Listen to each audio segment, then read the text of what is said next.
Hi, if you're watching this before April 29th, 2016, depending on when you were born, you may have an opportunity to grandfather the most favorable Social Security strategy known as apply and suspend.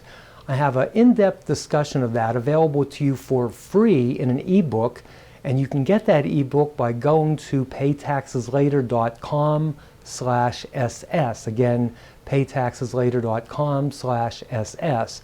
But as you'll be able to read in the ebook, the important thing is would it be great if you could get grandfathered with that strategy? Absolutely. Will you be better off? Absolutely. But the more important thing is to get the strategy right in the first place. So the graph that you see now basically has three situations. The people who run out of money are people who didn't get Social Security right at all. They both took Social Security early.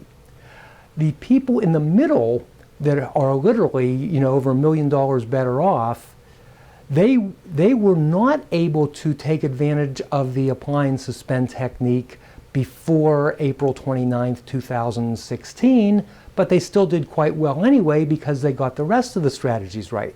Now the people at the top line, they actually got everything right. That is, they did qualify, they did take appropriate action before April 29, 2016, and the difference between them and the people who ran out of money is obviously very substantial. So we are going to recommend that you learn these strategies, and the easiest and certainly, and it's free, way to do this is to go to paytaxeslater.com/ss. Thank you.